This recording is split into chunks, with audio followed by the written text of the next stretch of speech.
ensino. Então, uma abordagem muito importante para que você saiba relacionar e como relacionar e qual a importância, né, da relação entre linguística e ensino. Então, quando a gente fala em ensino, nós precisamos ter em mente que a prática do professor em sala de aula, ela precisa ser embasada em uma teoria linguística. O professor, ele não pode trabalhar, né, os conteúdos, trabalhar a língua, pensando só nas suas crenças, na forma como ele aprendeu. Não, ele precisa ser um estudioso também da linguagem. Então, não é só porque ele está lá em sala de aula, que ele não está no contexto acadêmico, no contexto de pesquisador, que ele não vai precisar também se embasar em uma teoria linguística. Não.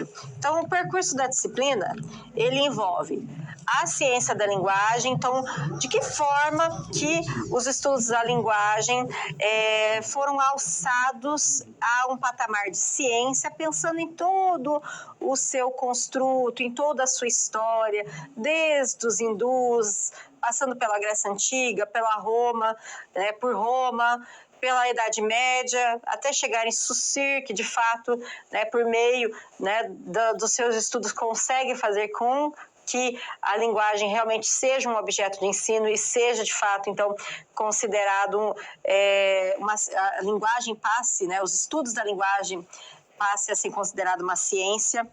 Outro conteúdo importante é o estruturalismo, que é realmente a vertente da linguística que nos ajuda a entender a linguagem como objeto científico e quais as possibilidades de estudar esse objeto, né? Então, por meio das dicotomias saussurianas, principalmente. Outro conteúdo diz respeito às vertentes da linguística: gerativismo, funcionalismo, construtivismo e socio-interacionismo. E, por fim, nesta aula, iremos estudar, então, a relação entre linguagem e ensino. E, por conta disso, nós temos alguns questionamentos que irão nortear esta aula. Então, como as vertentes linguísticas impactam a prática dos educadores, e elas impactam de alguma forma, seja qual for a vertente linguística que irá, então, embasar essa prática. O que é concepção de linguagem? Quais concepções norteiam ou nortearam o ensino da língua portuguesa? Como ocorre o ensino de língua portuguesa permeado pela concepção formalista de linguagem? Qual a importância do contexto para as concepções funcionalista e pragmática? E quais os documentos orientam ou norteiam o ensino de língua portuguesa na atualidade? Então, todos esses questionamentos que realmente estabelecem uma relação entre a linguística e o ensino. Então, concepções de linguagem. Então, quando nós falamos em ensino, quando nós falamos sobretudo, no ensino da língua portuguesa, nós não podemos ignorar as concepções de linguagem. O que vem a ser concepção? É a forma de nós entendermos a linguagem. É como nós ensino. Quando nós falamos sobretudo, no ensino da língua portuguesa, nós não podemos ignorar as concepções de linguagem. O que vem a ser concepção? É a forma de nós entendermos a linguagem. É como nós vemos a linguagem. É como nós entendemos a linguagem. Então, conceber a linguagem, a forma como nós concebemos a linguagem, essa forma impacta diretamente na forma como nós abordamos a língua em sala de aula.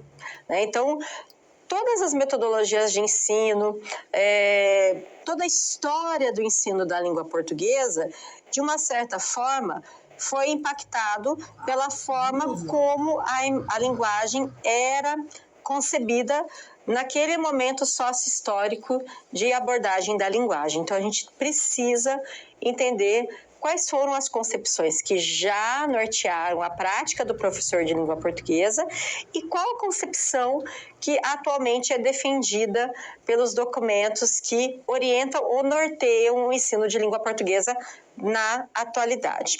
Então, basicamente, existem 3 concepções de linguagem que podem perpassar a prática de um professor dentro de sala de aula. Essas concepções de linguagem, elas foram cunhadas, foram pensadas por um estudioso que é Vanderlei Geraldi, né? E ele traz, então, 3 concepções de linguagem que podem perpassar a prática do professor. Linguagem como expressão de pensamento, a linguagem é um instrumento de comunicação e a linguagem é uma forma de interação. Essa primeira concepção aqui é a concepção que ela embasa as práticas tradicionais, o ensino tradicional de língua portuguesa.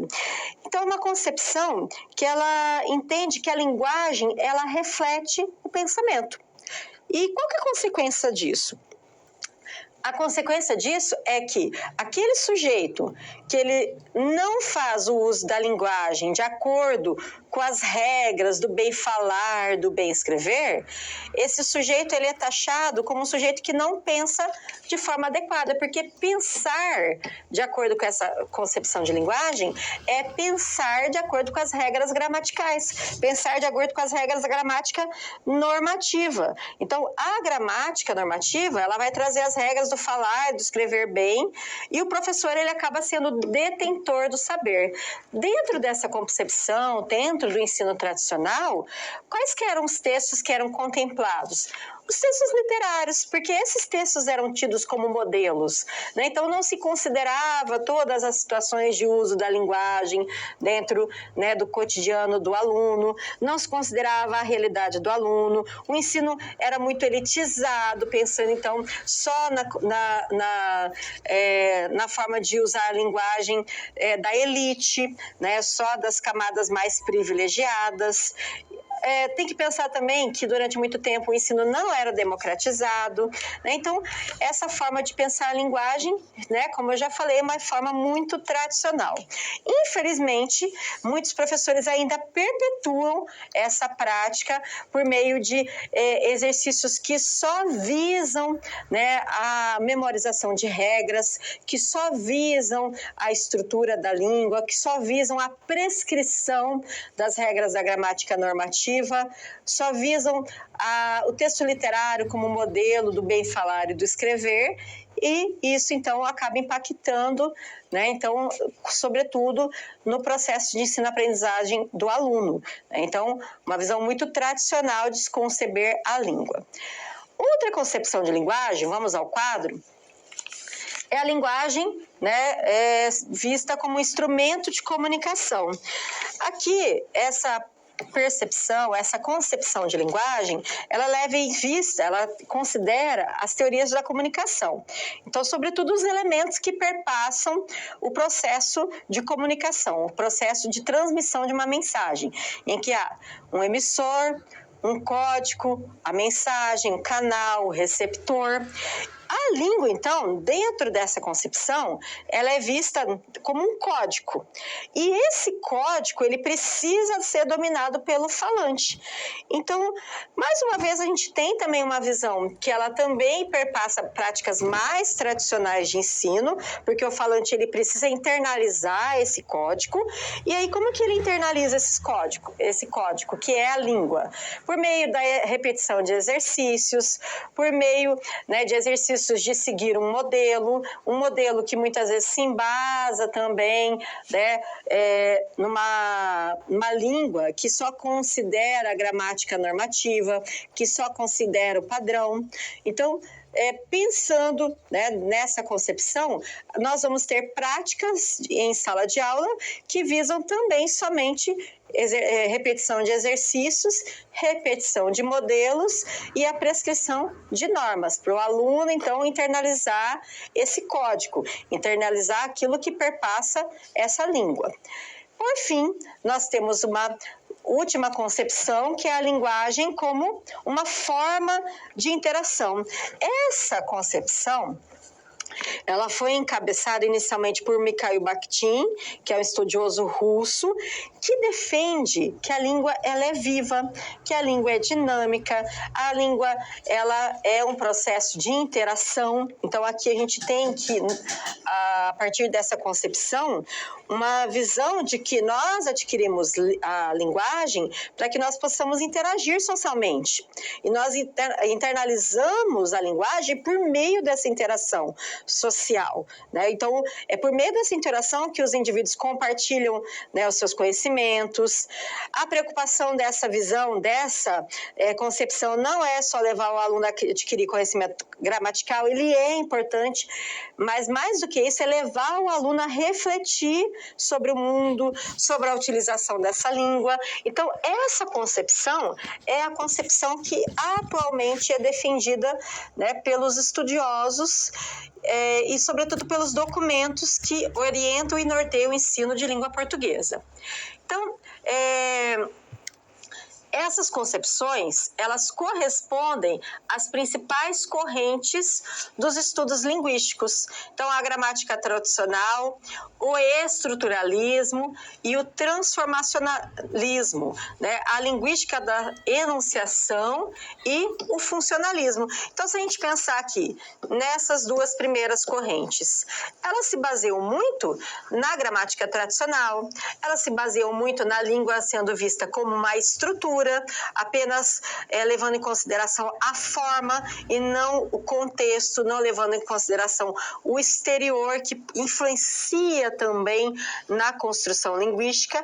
E, por outro lado, nós temos essa terceira concepção, que se baseia sobretudo no funcionalismo, que é a língua posta em uso nas diversas situações, né? Então, é levar o contexto de situação em consideração na abordagem, né, da língua.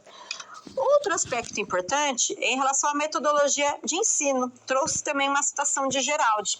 Ele diz o seguinte, que os conteúdos ensinados, o enfoque que se dá a eles, as estratégias de trabalho com os alunos, a bibliografia utilizada, o sistema de avaliação, o relacionamento com os alunos, tudo corresponderá nas nossas atividades concretas de sala de aula ao caminho por que optamos, ou pelo qual optamos. Então, todos esses aspectos, eles são perpassados pela nossa concepção de linguagem. Então, a nossa concepção irá influenciar na bibliografia, na forma como nós trabalhamos com o aluno, como nós iremos avaliar esse aluno. E aí tem duas perguntas que a gente tem que levar em consideração. Para que ensinamos o que ensinamos e para que as crianças aprendem o que aprendem. Então, quando a gente vai para a sala de aula, quando a gente vai trabalhar um conteúdo, a gente tem que pensar nesses questionamentos. Por que a gente está ensinando isso? Para que a criança precisa aprender determinado conteúdo? A partir do momento que a gente faz essa reflexão, nós iremos pensar, né, nas metodologias que vão se adequar a esses questionamentos. Em relação ao ensino tradicional, né, então, o ensino tradicional de língua portuguesa investiu erroneamente no conhecimento da descrição da língua. O aluno ia para a sala de aula, ele tinha acesso a um texto, muitas vezes um texto literário ou um texto que fazia parte da moral ali daquela época, somente para descrever a língua. E aí, que conhecimento que ele adquire por meio da descrição? Né? Então, supondo que a partir deste conhecimento, cada um de nós melhoraria seu desempenho no uso da língua, mas muitas vezes uma descrição que estava totalmente descontextualizada com o uso, e o aluno não conseguia entender a intencionalidade dessa descrição. Então, no ensino tradicional, a língua portuguesa ela era vista como um sistema fechado, onde mudanças não eram permitidas. A língua era considerada um organismo estático e, sobretudo, a variação não era permitida, porque se considerava somente as regras da gramática normativa. Então, há uma fragmentação no ensino cujas aulas de gramática não se relacionam com as aulas de leitura e produção de texto. Era gramática pura, né, sem levar em consideração o porquê que esses elementos gramaticais eram empregados em determinados textos. Como que eu posso utilizar um conhecimento gramatical para a construção do meu texto? Isso não era levado em consideração. Então, a metodologia utilizada tem caráter transmissivo e dedutivo, ou seja, os conteúdos são apenas repassados, transmitidos aos alunos. As atividades propostas sempre seguem um modelo estipulado, como, por exemplo, siga o modelo. A linguagem é considerada objeto de estudo, porém, não enquanto prática social, sem intencionalidade, sem fazer sentido para aquele aluno nas situações que ele fosse se deparar no seu cotidiano. E aí, né, pensando nessa perspectiva tradicional, qual que era o centro do processo de ensino-aprendizado? O conteúdo. E, passado, então, por essa perspectiva, nós temos o quê? Os professores, os alunos, a organização escolar e os métodos, né? Então, eram esses aspectos que regiam o ensino, porém, o conteúdo era o elemento mais importante. Já numa perspectiva moderna, uma perspectiva contemporânea, o aluno é tido como centro do processo de ensino-aprendizado.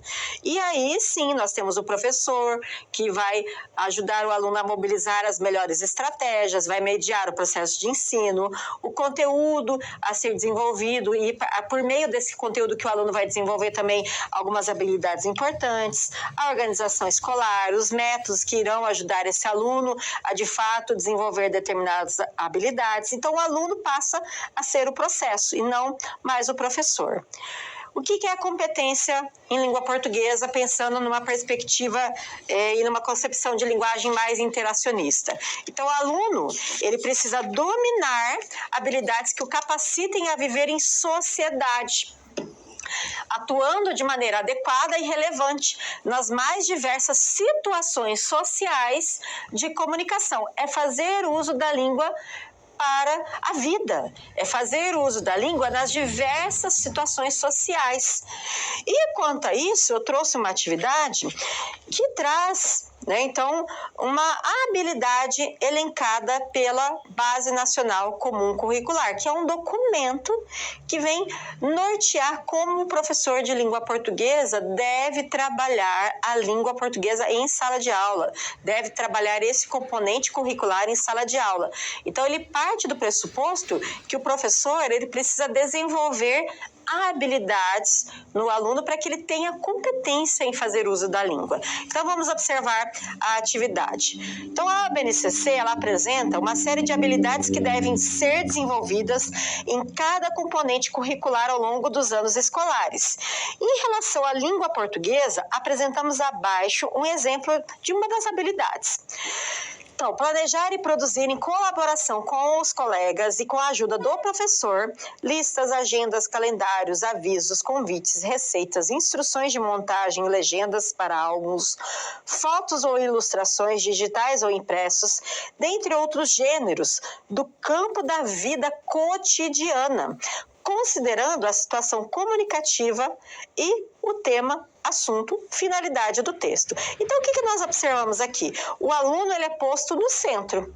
É ele que vai construir. E ele vai construir, então, esses diversos gêneros que faz parte do seu cotidiano. Então, nós temos aqui uma forma de se conceber, de se entender a linguagem, que leva em consideração os usos. E quanto a isso, então, nós temos dois questionamentos. Então, considerando essa habilidade, responda. Primeiro, qual é a concepção de linguagem? É contemplada nessa habilidade e, de acordo com essa habilidade, quem é ou o que é o centro do processo de ensino-aprendizagem. Então, para responder isso, o que a gente tem que pensar? Nas três concepções de linguagem. Qual é a concepção de linguagem? Que prevê a interação. Então, a gente vê que nessa habilidade, vamos voltar lá. Nessa habilidade, fala o quê? Que o aluno, juntamente, né, em colaboração com os colegas e com a ajuda do professor, ele vai produzir, ele vai planejar, então, a construção desses gêneros. Então, pensando nesse processo de interação, a gente tem uma concepção de linguagem que entende que a linguagem, ela se faz no processo de interação. Então, a primeira questão é essa, concepção de linguagem como forma de interação. E a segunda, quem que vai construir? É o aluno. O aluno, né, em conjunto ali com os colegas e com o auxílio do professor, mas o centro do processo é o aluno. Então, a gente tem uma mudança de percepção por meio dessa concepção de linguagem e a gente vê que essa concepção, então, ela se faz muito presente nos documentos norteadores.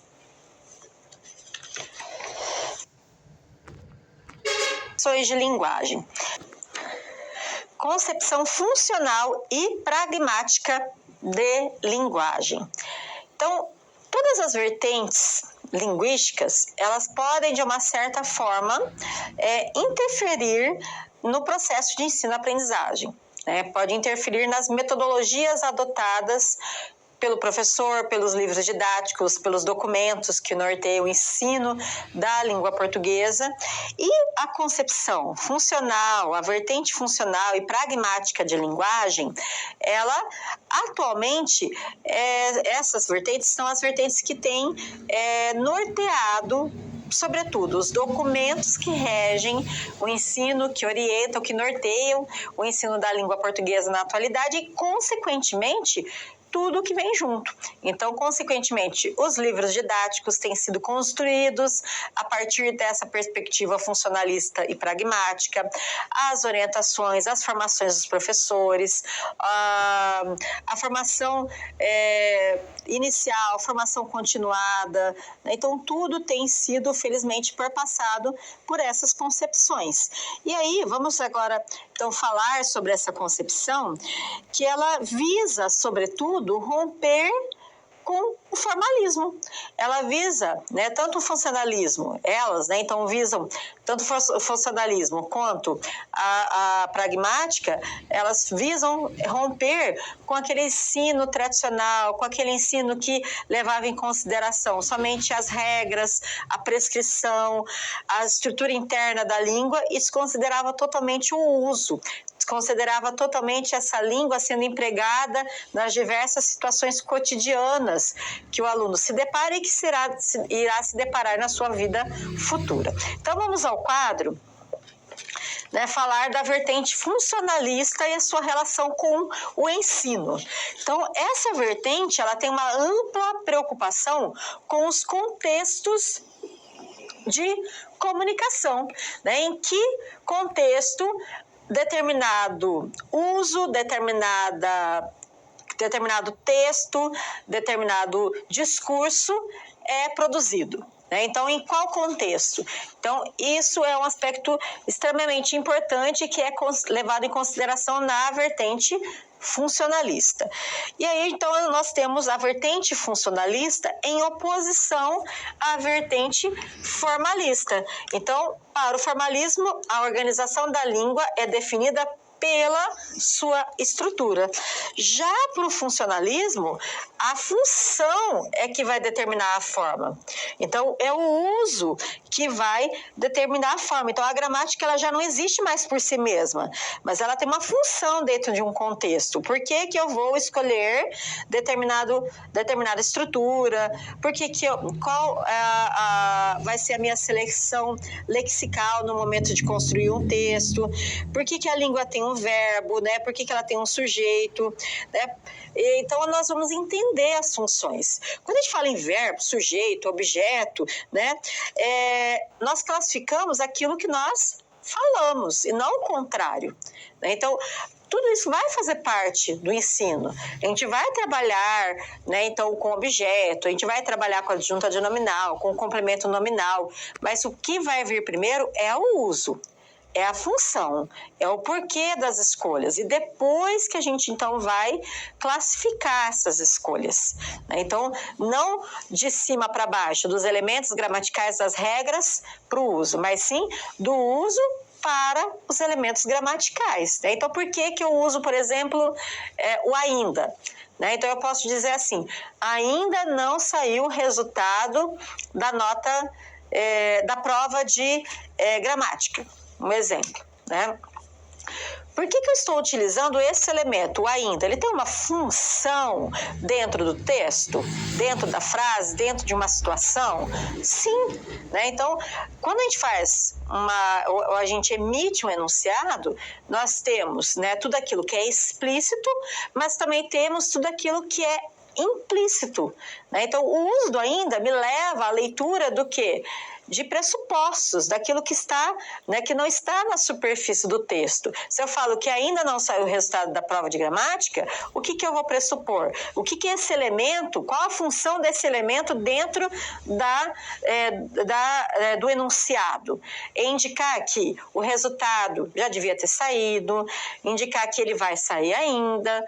Então, esse elemento tem uma função dentro da oração. Então, não adianta só levar o aluno a classificar, falar que é um advérbio, falar que é um verbo, falar, né, trazer uma regrinha. Não, claro, eu vou trazer isso depois, sim, mas primeiro ele precisa entender qual que é a função desse elemento. Né? Então, entender o porquê que ele foi empregado em determinada situação, né? Qual que é a função de uma escolha lexical, né? Qual que é a diferença, né, de uma estrutura sintática. Isso sim vai fazer sentido dentro dessa perspectiva funcionalista. Vamos continuar. Então, o funcionalismo e a gramática, né? Então, durante muito tempo, quando a gente começou a falar, começou-se a discutir a concepção de linguagem interacionista, as novas teorias do ensino atreladas, as novas teorias linguísticas, na verdade, atreladas ao ensino, muito erroneamente pensou-se que a gramática ela seria desconsiderada dentro do contexto de ensino, mas não. A gente precisa pensar numa abordagem gramatical? Sim. O ensino gramatical, no entanto, ele precisa, dentro dessa perspectiva, levar o aluno a refletir sobre o funcionamento da língua. Né? Então, o porquê de determinado advérbio? O porquê usar determinado adjetivo?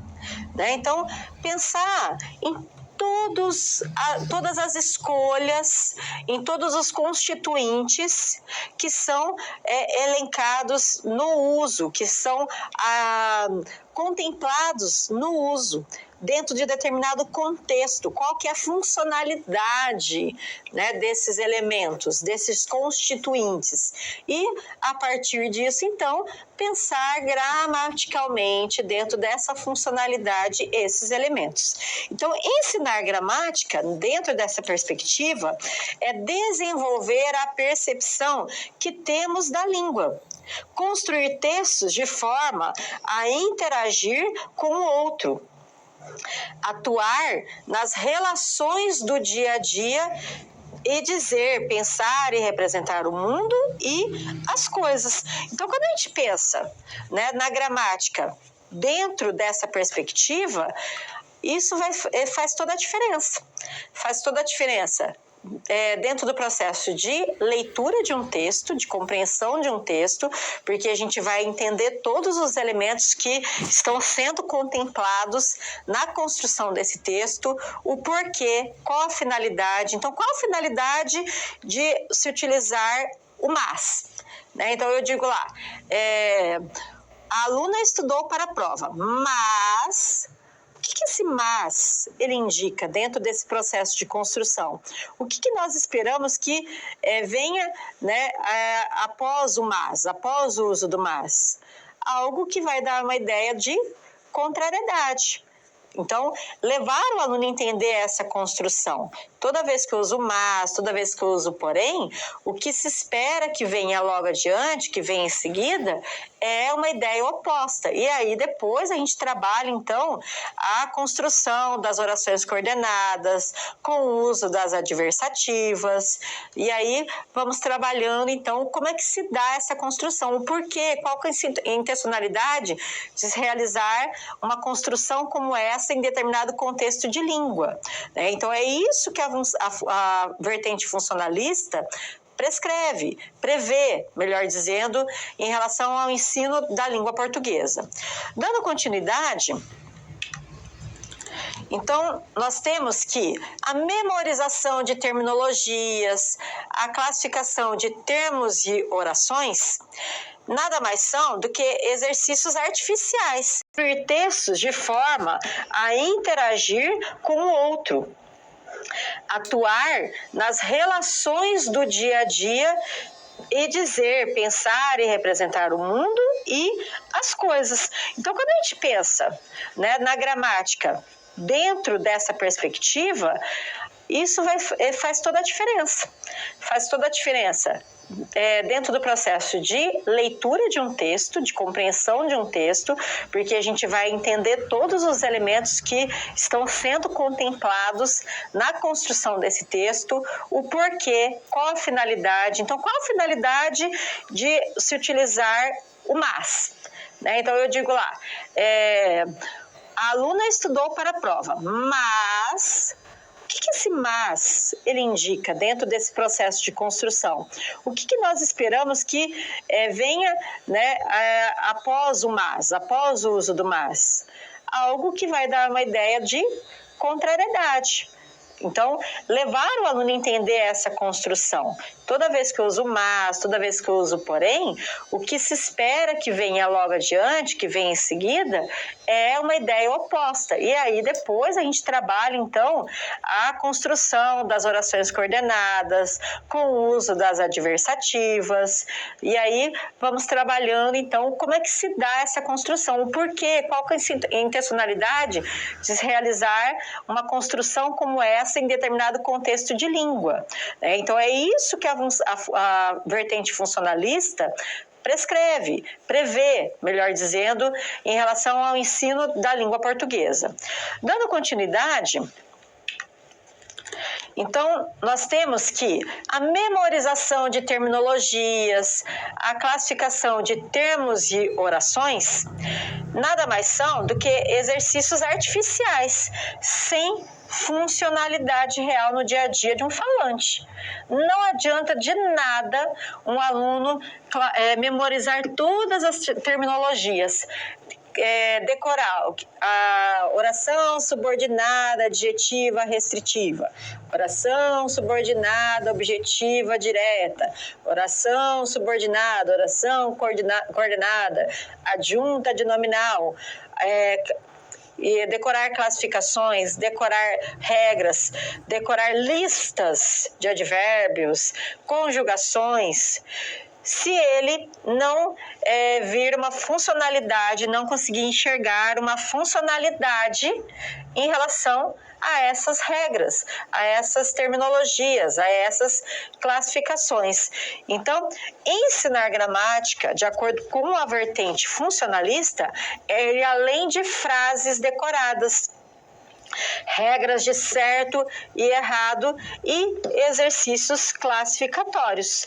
Então, pensando na perspectiva funcionalista, ensinar língua é refletir sobre seus usos, atentos às diferentes situações comunicativas, às adequações linguísticas e principalmente ao propósito comunicativo, pois para a perspectiva funcionalista, linguagem é uma negociação entre os interlocutores. Então, levando em consideração o uso, levando em consideração as situações, porque dependendo da situação, nós precisamos fazer escolhas que se adequem a essas situações e levar em consideração quem é o autor e para quem essa comunicação, esse texto é direcionado, porque a compreensão, né, de um enunciado depende da negociação entre os interlocutores, porque não basta somente o interlocutor produzir um texto, ele vai depender também que aquele que recebe esse texto ative conhecimentos prévios, ative, né, então, os seus conhecimentos em relação e as suas estratégias de identificar o contexto de produção, de identificar, né, tudo aquilo que envolve envolve, né, a construção desse texto. Então, é uma habilidade de negociação, né? Então, é um aspecto que envolve a interação entre aquele que produz o texto e o leitor. É a partir dessa relação, dessa triangulação, que realmente, de fato, o texto passa a fazer sentido, né? Então, na perspectiva funcionalista, não adianta só eu trazer um texto para a sala de aula, né, fazer o aluno decorar regras, decompor esse texto, classificar os elementos e ficar só nessas estratégias, sem que esse texto, então, faça sentido para o aluno, sem ele possibilitar que esse aluno consiga construir conhecimento por meio desse texto. De nada vale, né? O aluno não vai conseguir, de fato, desenvolver habilidades de entender os efeitos de sentido apenas por meio de exercícios de classificação, de memorização, de decomposição de textos, né? Então, isso não vai, de fato, levar o aluno a saber como fazer uso da linguagem no seu dia a dia, no seu cotidiano. Continuando, concepção pragmática. Então, a concepção pragmática, ela tem como objetivo entender a língua como uma ferramenta de interação sociocultural. Implica no ensino pela experiência e não pelo conteúdo.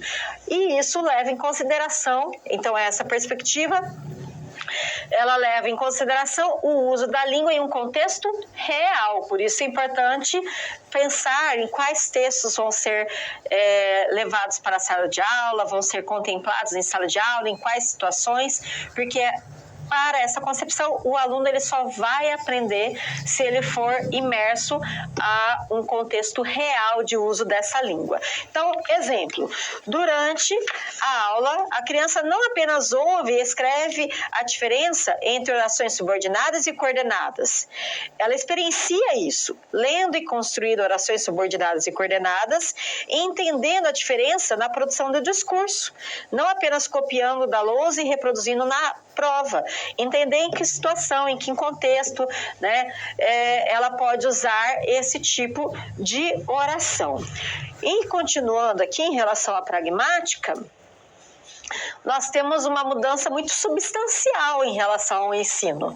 A partir da perspectiva pragmática, o aluno, a língua, na verdade, o ensino da língua, passa a ser analisada em seu ambiente natural, isto é, em seu contexto de uso e não mais isoladamente. O sentido, então, ele é evocado pelo efeito prático que os atos de fala podem gerar. E aí, né, leva-se em consideração o contexto. Então, um exemplo. Nossa, as janelas estão todas abertas. Como está frio aqui? Por meio de uma abordagem dessa, dentro de um contexto, nós somos levados a quê? A subentender sentidos por meio dessa oração. Quando a gente fala ou produz um enunciado como esse, o que se espera? Que o falante entenda que, se eu estou falando que as janelas estão abertas e que está frio, dentro de um contexto, que ele vai e que ele precisa fechar as janelas. Isso é trabalhar com subtendido, trabalhar com inferências, trabalhar com implícitos, requer, então, a análise do contexto, que me possibilite subtender os sentidos de um texto, me possibilite entender qual que é a função, né, e qual que é o uso real daquela frase, né, no dia a dia. É a mesma coisa quando você está passando na rua, você está de relógio, e aí alguém diz assim, você tem horas? Ou você tem relógio? Dentro desse contexto, a pessoa está olhando para o seu relógio, ela está apressada, ela te interpela. Qual que é o subtendido que se espera desse tipo de enunciado dentro desse contexto de uso, desse contexto real? A pessoa então está lá, né, passando, pergunta, você tem relógio? Aí você só vai responder sim e continua? Não. O que você tem que subentender? Você tem que subentender por meio dessa situação. Que ela quer saber o quê? As horas. Né? Então, você está lá entrando no prédio com uma sacola toda pesada e alguém fala assim, a sacola está pesada? O que você tem que subentender nessa situação? Que a pessoa está querendo te oferecer ajuda. Isso é contexto real de uso da língua. Né? São exemplos, né, básicos, mas que nos ajudam a entender que o contexto tem que ser levado em consideração. Agora nós temos uma atividade, né, que diz o seguinte: observe o texto abaixo. As discussões sobre o papel da gramática no ensino de língua portuguesa não são próprias dos dias atuais, pois remontam ao século XIX. Desde aquela época havia um questionamento em relação ao ensino que não explorasse de modo mais apropriado o potencial da língua.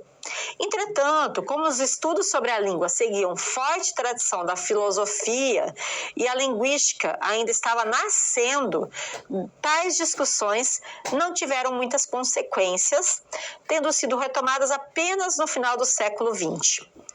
Durante os anos 1980, diversos estudiosos produziram uma quantidade significativa de publicações cujas propostas destituíam o ensino gramatical do status de centralidade, ou seja, a gramática ser o foco, ser o centro do ensino da língua. Em seu lugar, foi dado privilégio ao trabalho com o texto, na modalidade oral ou escrita, como o específico da sala de aula. E aí, nós temos então o questionamento que é o seguinte: João Vanderlei Geraldi, um dos renomados autores da década de 80, defende que tal mudança de visão sobre o ensino de língua portuguesa não exclui em nenhum momento o ensino da língua padrão, mas que se mude, na verdade, a forma de ensiná-la. Assim, tendo em vista as vertentes funcionalista e pragmática, bem como os documentos oficiais que norteiam o ensino de português, explique como os conteúdos gramaticais devem ser ensinados na atualidade. Vou dar um minutinho para vocês pensarem e aí eu já volto para discutir, então, essa proposta. Então, dentro dessa perspectiva, dentro daquilo que o Geraldi traz sobre a questão relacionada ao ensino de língua, dentro das perspectivas funcionalista e pragmática, como é que deve ser ensinada a gramática? Deve ser ensinada levando em consideração a sua função e o seu uso, o porquê de se utilizar determinados elementos, qual a sua funcionalidade dentro do uso, dentro da realidade, dentro do cotidiano. Então, perspectiva funcionalista e pragmática, pensando numa concepção de linguagem interacionista, atual, que norteia o ensino da língua portuguesa na atualidade, essas duas percepções devem andar de forma conjunta, né, alinhadas, né, porque isso faz com que tenhamos uma abordagem que leve o aluno a entender o porquê de determinados elementos e em que situações, em que momentos esses elementos podem e devem ser utilizados. Então, levando sempre em consideração o real, levando sempre em consideração, né, o uso, o cotidiano e as diversas situações em que nós utilizamos a língua no dia a dia. Formalista de linguagem. Então, o que é uma concepção formalista de linguagem? É aquela que se baseia na abordagem da forma, que se baseia na abordagem da estrutura e, por consequente, é a concepção que é embasada nas teorias estruturalistas, gerativistas, que não privilegiam o exterior, que não privilegiam a interação, não privilegiam os aspectos extralinguísticos na abordagem da língua portuguesa. Então, ela vai privilegiar sempre a forma, a estrutura. Então, vamos abordar essa concepção. Então, a concepção formalista, ela vai ter como base as teorias de Saussure, então o estruturalismo. Deixa eu voltar aqui.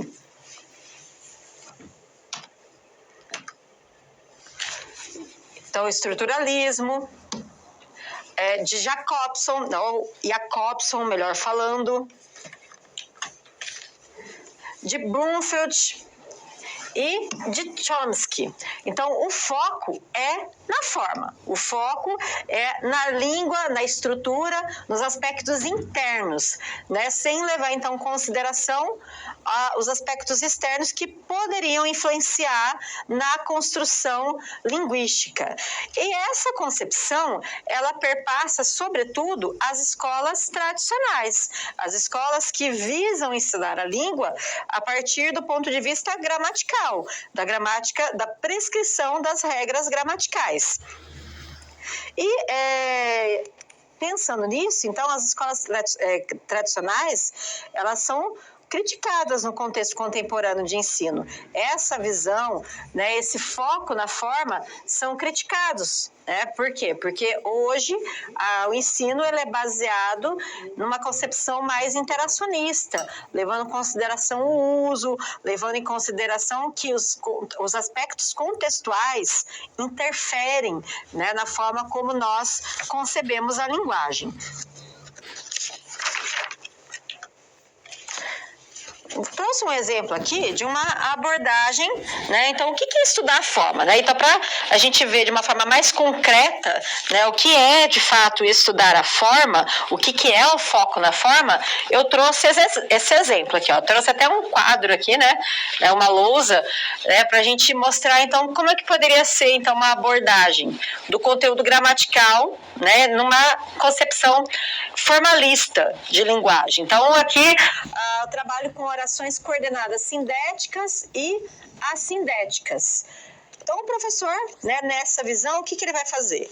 Ele vai lá, primeiro, vai trazer o conceito, o que é uma oração coordenada, vai trabalhar o que é uma oração coordenada assindética, então aquela que não utiliza conectivo, vai trazer um exemplo de uma oração coordenada assindética sem conectivo, então, por exemplo, o trabalhador limpou, lavou a louça, varreu, jogou tudo fora. Então, não tem conectivo.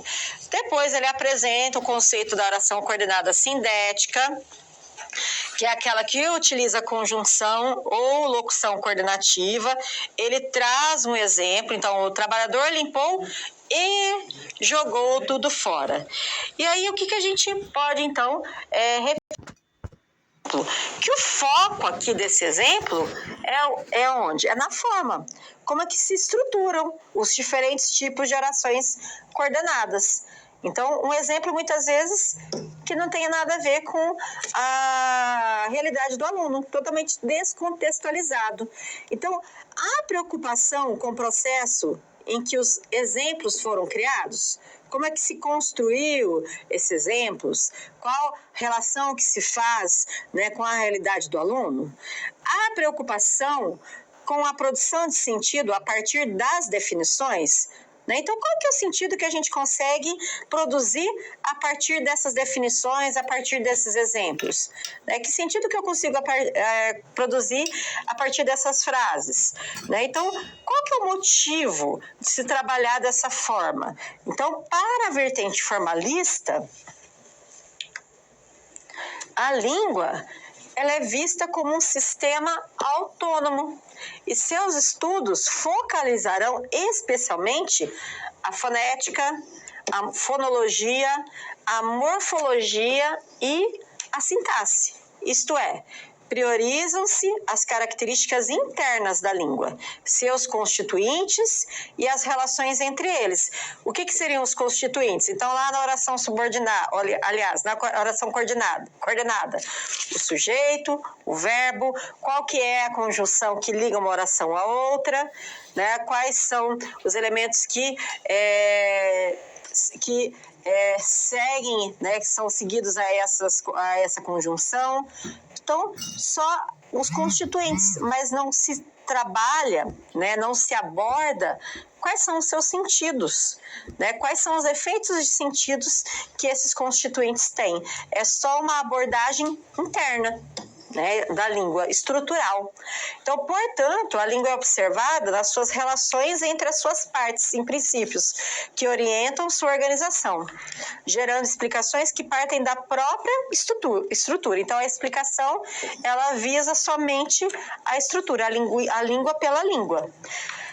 Outro aspecto importante é em relação, então, à concepção de linguagem da vertente formalista. Então, fica evidente que, pensando nessa abordagem que leva em consideração somente a estrutura, que leva em consideração somente a relação que os elementos constituintes realizam dentro da estrutura interna da língua, a gente entende que uma visão de ensino que é perpassada por esse tipo de vertente, né, embasada na vertente formalista, é uma concepção de ensino que se embasa numa concepção de linguagem como forma de expressão de pensamento, né? Por quê?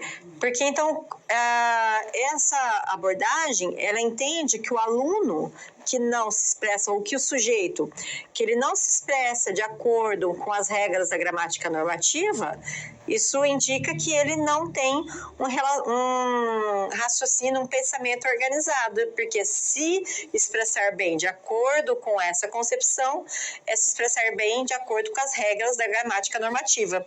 E os professores, os estudiosos que acreditavam e que infelizmente ainda acreditam nessa concepção, nessa forma de se abordar a língua, entende que o ensino tem que ser prescritivo, que a descrição, que fazer o aluno decorar regras, memorizar regras, decorar nomenclaturas, analisar e decompor, né, frases soltas sem estar ali relacionado a um contexto. Para essa visão, isso é suficiente para levar o aluno a fazer um bom uso da língua, né? Mas será que pensar dessa forma, pensar uma língua que não faça parte da realidade, uma língua totalmente abstrata, realmente irá levar o aluno a entender o porquê do uso de determinados elementos? Então, a gente precisa pensar sobre isso. Dando continuidade, então, concepção de linguagem, expressão do pensamento. Para essa concepção, então, a língua é responsável por atravessar o plano das ideias e dos sons e fornece ao pensamento o significante que ele precisa. Nesse sentido, a língua é considerada uma forma e não uma substância. Considera-se somente a estrutura. Porém, a língua não é só pensamento, né? Então, a gente sabe que a língua ela é social e é adquirida socialmente, né? E, infelizmente, essa concepção ela deixa de lado as interações sociais, ela desconsidera totalmente. Então, o ensino da língua para essa concepção, né, ela é um ensino baseado na gramática como algo autônomo, sem diálogo com as condições de produção da língua, sem diálogo com os aspectos externos, sem diálogo com as intencionalidades, sem diálogo em relação aos aspectos contextuais. Então, hoje, quando a gente ensina a língua portuguesa, sobretudo quando nós trabalhamos com o texto, a gente precisa levar o aluno a entender que aquele texto ele foi construído dentro de uma intencionalidade, né? Então, o aluno ele vai precisar observar quem foi o autor, para quem que esse texto é direcionado, em qual momento sócio-histórico o texto foi construído, quais os elementos que foram mobilizados na construção daquele texto, né, que faz com que aquele texto, então, tenha sentido, quais os efeitos de sentido que podem ser emanados a partir da construção e da forma como o texto foi construído, para quem que ele é direcionado, em qual veículo que ele vai ser direcionado. Tudo isso são aspectos contextuais que a gente tem que levar em consideração. A questão da intertextualidade, o conhecimento prévio, porque a leitura, ela não deve levar em consideração, né, as estratégias de leitura não devem considerar somente o texto por si só. o aluno, ele precisa interagir com aquele texto por meio dos seus conhecimentos prévios. É por meio dessa interação que os sentidos vão ser construídos, né? Então, tudo isso tem que ser levado em consideração quando nós trabalhamos a língua, né? E não somente a sua estrutura, né? Então, se pensarmos hoje no ensino que realmente é regido por uma concepção de linguagem interacionista, pela vertente pragmática, pela vertente funcionalista de ensino, então a gente abomina totalmente essa concepção tradicional que leva em consideração somente a forma. Vamos continuar. Então, formalismo e gramática, né? Trouxe um exemplo aqui, ó. Então, ó, pensando no que o formalista, né, que a visão formalista é a visão que é encabeçada pelos estruturalistas, pelos gerativistas. Então, para os estruturalistas, o que importava era o quê? A função, né, de determinado vocábulo e sua posição na frase. Era isso que importava. Só que a gente tem que pensar que o estruturalismo é uma corrente linguística e a linguística, ela se preocupa com a descrição, não com a prescrição. Porém, isso levado para o contexto de ensino é uma estratégia muito perigosa, porque se volta para a prescrição, se volta para uma abordagem que o professor desconsidera totalmente a realidade do aluno, né? E aí o que nós fazemos? Se nós tivermos uma abordagem que privilegie, então, a prescrição e que privilegie essa concepção, essa vertente estruturalista, a nossa abordagem, ela vai, então, levar em consideração só a imposição de regras, só fazer o aluno decompor estruturas para entender, então, a estruturação do texto. Então, é importante, ó, eu trouxe um exemplo aqui, ó, é importante que você coma legumes. Então, dentro dessa visão formalista, a gramática ela vai ser abordada em que sentido? Pensando na forma, pensando na decomposição, né, desta oração e quais as nomenclaturas e quais as funções que cada elemento, né, estabelece dentro dessa construção, mas pensando somente na estruturação interna da língua. Então a gente vai ter aqui, ó, a oração principal, é importante, oração subordinada, que você coma legumes. O que aqui, então, ele vai ser classificado como um pronome relativo, que subordina a segunda oração à primeira. Então, o que a gente tem aqui, ó? O estudo da função deste elemento. A função, ela é dada pela posição que esse elemento estabelece dentro de uma oração. Então, na visão estruturalista, uma palavra é aquilo que as outras do sistema não são. E isso aqui tem a ver com o jogo de xadrez, né? Então, vai depender da posição que aquela palavra vai ter numa construção, e a posição é que vai indicar, então, a função dessa palavra, a função deste componente. Então, a língua para o estruturalismo é concebida como um jogo de xadrez, né? Então, a posição é que estabelece a função. Então, para terminarmos, né, então, a nossa abordagem sobre a visão formalista de linguagem relacionada ao ensino, eu trouxe uma tira. E essa tira, ela é uma tira da Mafalda, né? Eu acho que todo professor de português gosta muito de trazer a Mafalda para a sala de aula, porque ela sempre traz comentários muito inteligentes que nos levam à reflexão, e eu particularmente gosto muito da Mafalda. Então vamos ver o que a Mafalda está dizendo aqui nessa tira. Ela está com um jornalzinho ali nas mãos e ela diz o seguinte: não adianta, ainda não sei ler o jornal.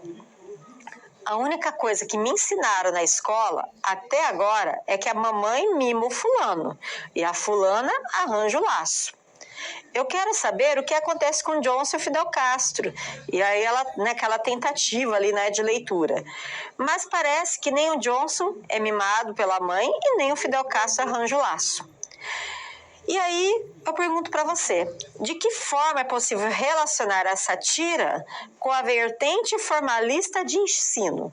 justifique. Então, vou dar alguns minutinhos para você pensar sobre essa tira, sobre esse questionamento. Tira, ela é bem interessante porque a Mafalda aqui, ela questiona, ela se queixa, na verdade, em relação à forma como ela tem aprendido, como que ela aprende a língua em sala de aula. Olha o que ela fala ali na tira. Ela fala que não adianta porque ela ainda não sabe ler o jornal, né? E o que é ler o jornal para ela? É entender o jornal, entender o contexto ali em que a notícia, né, foi produzida, entender quais são os efeitos de sentido, entender quais as informações, né, são trazidas no jornal. E, segundo ela só aprendeu o quê? Ela só aprendeu até agora que a mamãe mima o fulano, né? Deixa eu até anotar aqui, ó. A mamãe mima o fulano e o fulano arranja o laço, né? Então, o que a gente pode perceber aqui?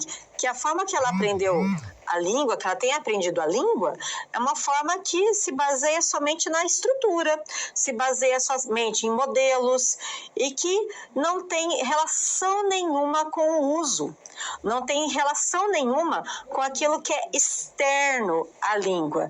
E, por conta disso, ela não consegue entender ali, ela não consegue estabelecer uma relação da língua com a sua realidade, da língua com o seu contexto. E aí, por isso que o jornal não faz sentido.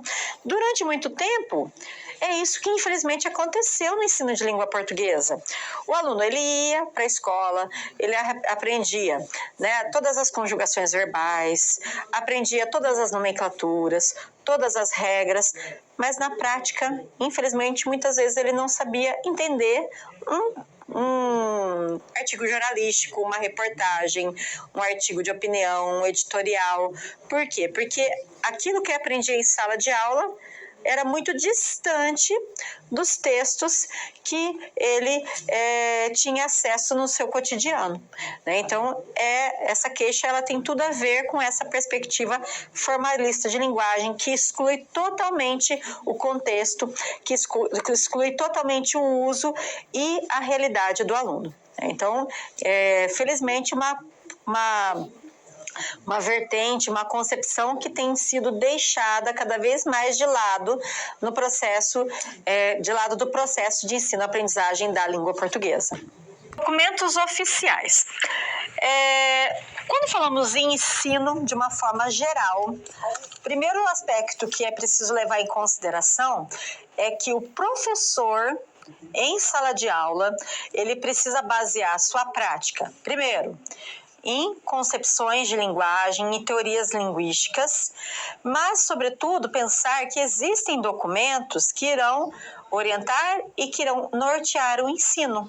Então, nós não podemos ter uma prática descompromissada e uma prática que leve em consideração somente as nossas crenças. Não.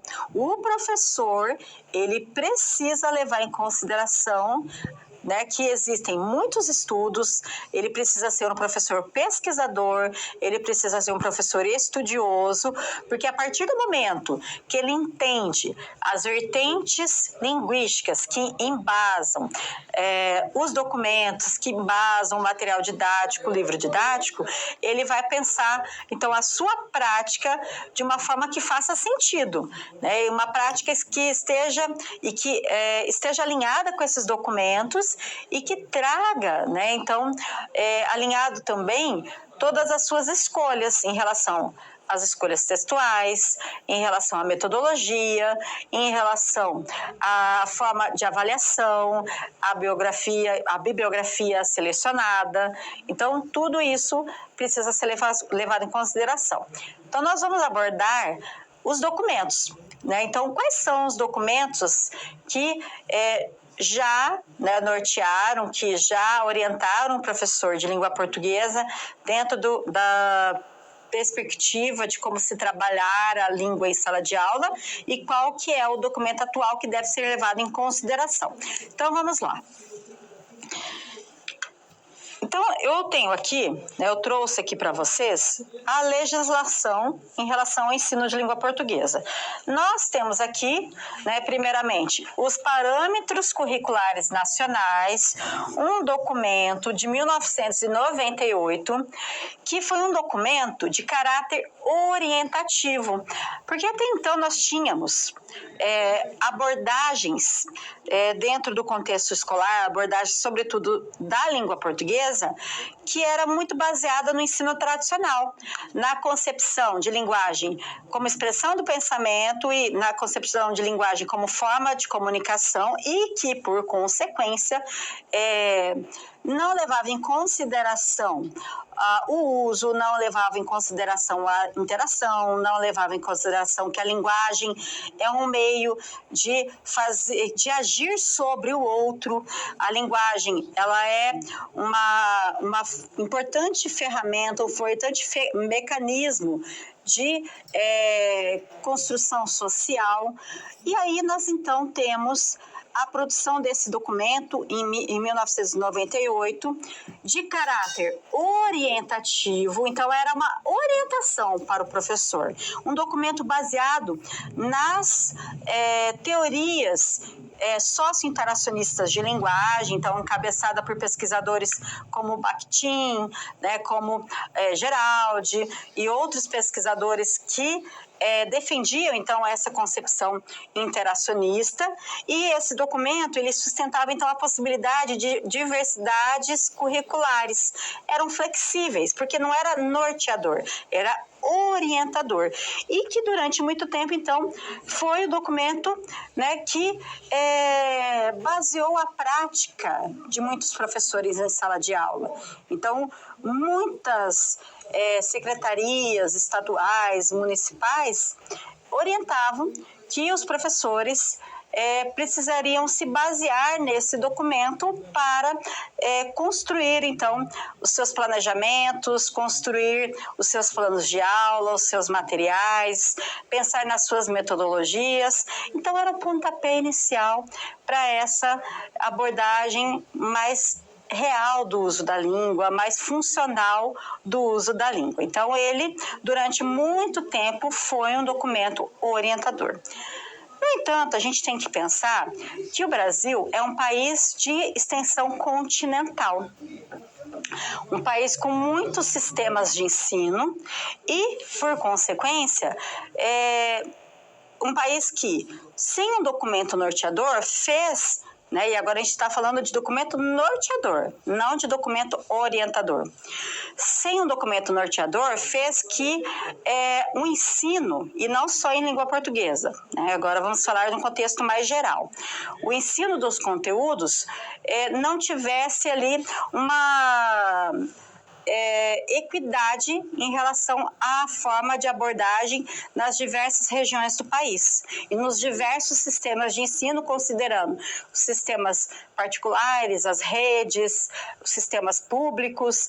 Então, cada localidade, né, e cada professor acabava abordando, né, o conteúdo de acordo com a orientação, muitas vezes regional, estadual, e aí não havia, então, um equilíbrio, né? Então, um padrão, uma base para nortear o ensino de determinado conteúdo, de determinado componente, né, dentro desse contexto nacional.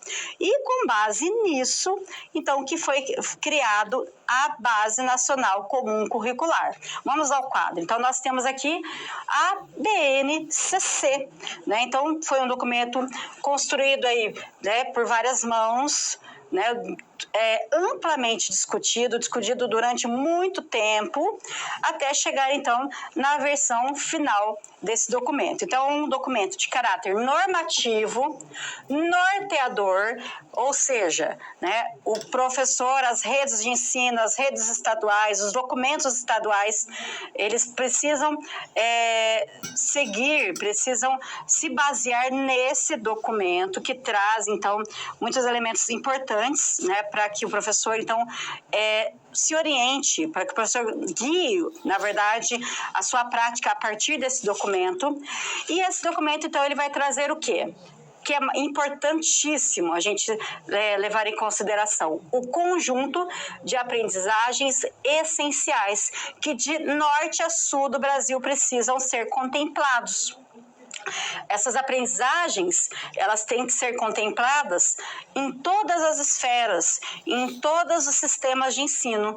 Vai trazer, então, esse documento vai trazer a referência para a elaboração dos currículos.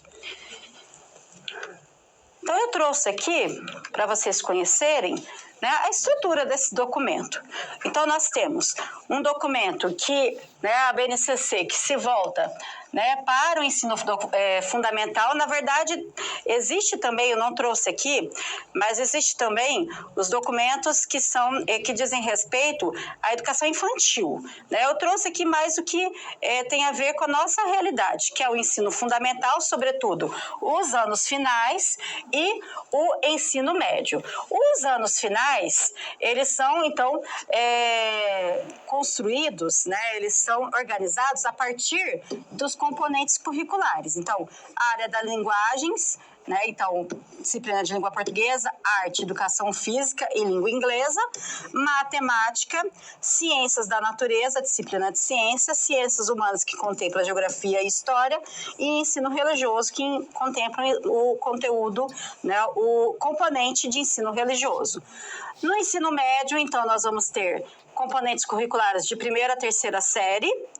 Temos a área de linguagens e suas tecnologias, né? Então, que é língua portuguesa, arte, língua inglesa e educação física, matemática e suas tecnologias, ciências da natureza e suas tecnologias e ciências humanas sociais aplicadas.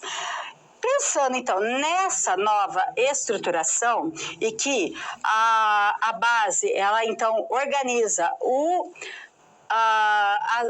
ensino a partir das áreas de conhecimento, então nós somos levados a entender que o ensino ele precisa ser norteado por meio das competências. Quais competências que o aluno ele precisa então internalizar, precisa ser desenvolvida nesse aluno. E essas competências, elas são perpassadas, o aluno vai chegar a essa competência por meio, né, do trabalho e por meio, né, do desenvolvimento de habilidades e conteúdos. E essas habilidades e conteúdos devem ser os mesmos, independentemente de onde os alunos moram. Por isso que é uma base nacional.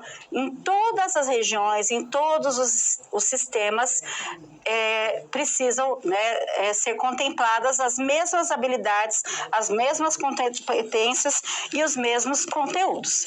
Em relação à língua portuguesa, então, o componente língua portuguesa da educação básica dialoga com documentos e orientações curriculares produzidos nas últimas décadas. Então, não ignora totalmente os PCNs, é um processo de construção. Os PCNs foram um pontapé inicial, né, para a construção desse documento atual, que é a BNCC. Então, assume-se aqui a perspectiva enunciativa discursiva de linguagem, já assumida em outros documentos, como o PCN, para os quais a linguagem é uma forma de ação interindividual, então prevê a concepção de linguagem interacionista, orientada para uma finalidade específica, um processo de interlocução que se realiza nas práticas sociais existentes. Então aqui, ó, a gente pode pressupor, né, pode subentender a função pragmática de linguagem, a linguagem no seu uso real do dia a dia, numa sociedade nos distintos momentos de sua história. E aí, a caracterização, então, da área de linguagens e sua tecnologia, que é a área em que o componente língua portuguesa está inserido. As atividades humanas realizam-se, novamente aqui, ó, nas práticas sociais. Então, é o documento que traz, a BNCC que traz, então, essa orientação aqui, ó.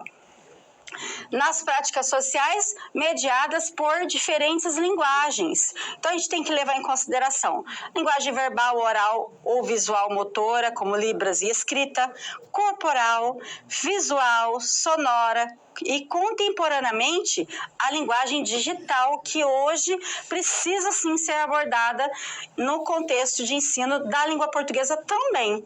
Por meio dessas práticas, as pessoas interagem consigo mesmas e com os outros, constituindo-se como sujeitos sociais, porque ele vai usar a linguagem para interação em situações reais. Nessas interações estão imbricados conhecimentos, atitudes e valores culturais, morais e éticos. E o componente curricular de língua portuguesa, então ele vai assumir a centralidade no texto. Toda a abordagem, ela deve partir do texto, seja uma abordagem de conteúdo gramatical, que daí passa a ser chamada de análise linguística, de leitura, de produção, tudo deve partir do texto como unidade de trabalho. E as perspectivas enunciativo-discursivas na abordagem, de forma a sempre relacionar os textos aos seus contextos de produção e o desenvolvimento de habilidades ao uso significativo da linguagem em atividades de leitura, escuta e produção de textos em várias mídias e semioses, ou seja, em várias linguagens. Então, observe que quando a gente fala em contexto de produção, em uso significativo, nós estamos falando, sobretudo, da perspectiva funcionalista, socio-interacionista e também pragmática de linguagem. E aí, pensando então no ensino de língua portuguesa, precisamos levar em conta então o uso da linguagem em práticas sociais, na oralidade, na escrita e na leitura, que são práticas de produção e recepção de textos. Então, levar o aluno a produzir e também entender os textos. E, por fim, a gente não pode ignorar as linguagens digitais, que não são somente novos gêneros que surgem ou se transformam, como post, tweet, meme, mas novas ações, procedimentos e atividades que levam a novas formas de leituras.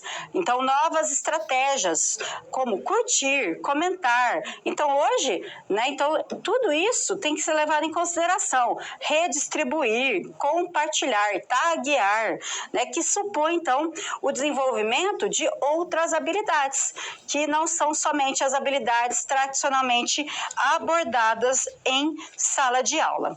E, por fim, para terminar, eu trouxe aqui esse trechinho para nós pensarmos sobre ele. Então, observe ali no quadro.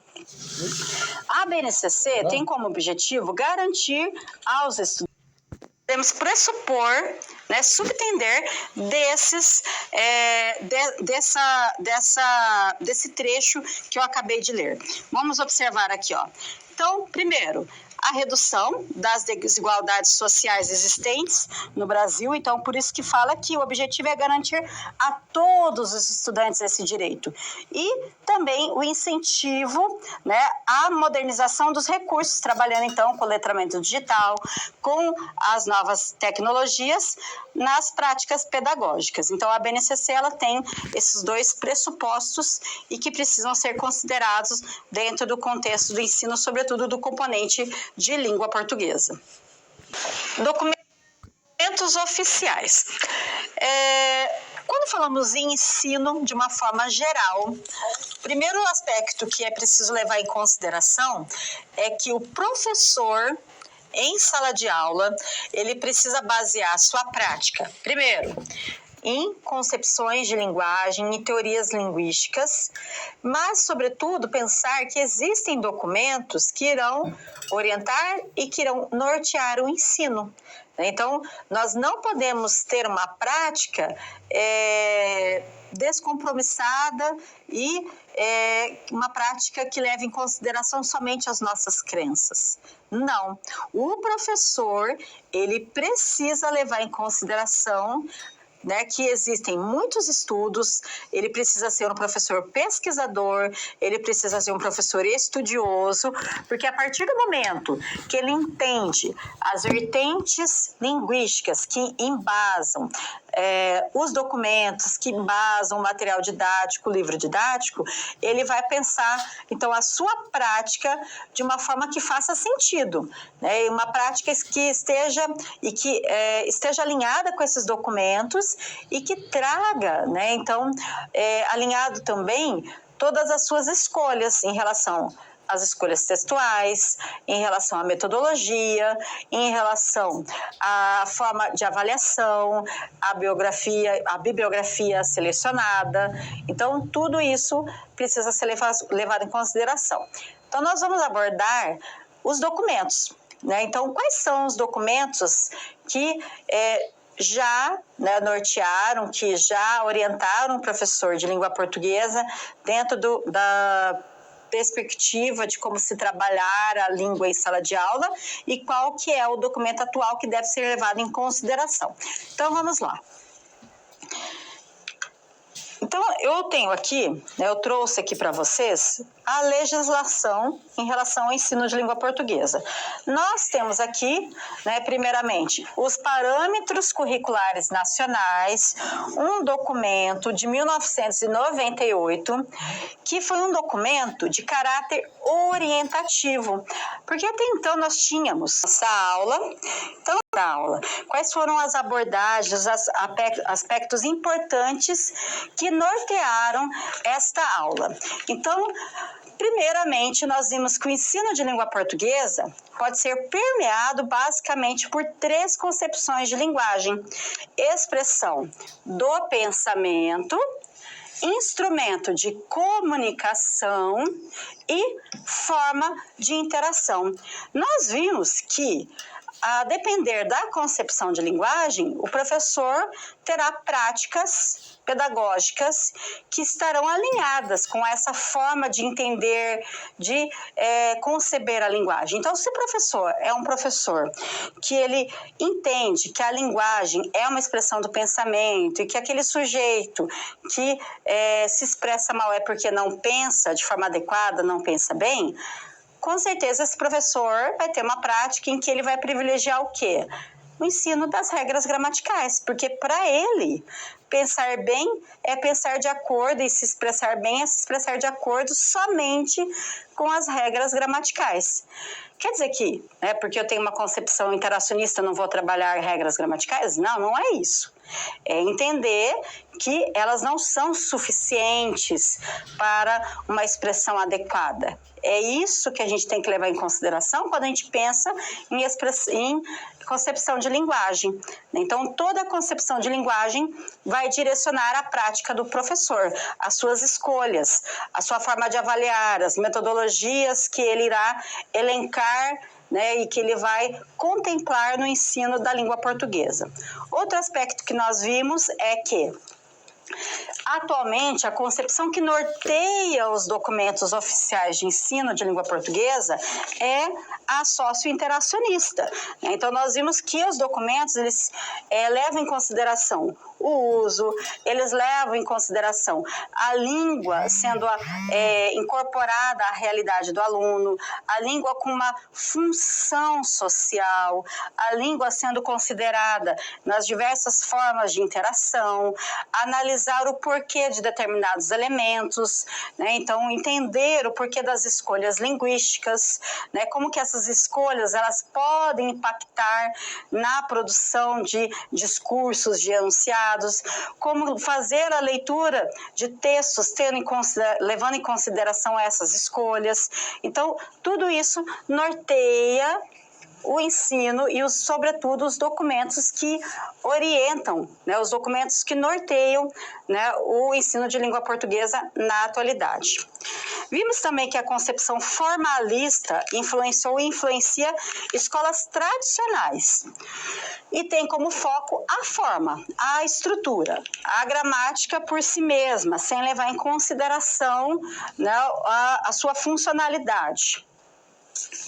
Também estudamos que as concepções funcionalista e pragmática possuem ampla preocupação com o contexto, bem como com a reflexão e o uso da língua em situações comunicativas reais.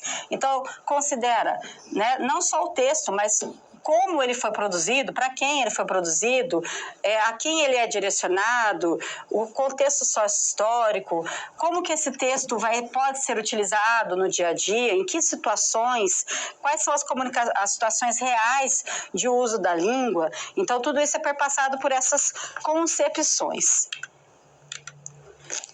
E, por fim, nós vimos que, atualmente, o documento norteador do ensino de língua portuguesa deve ser a Base Nacional Comum Curricular.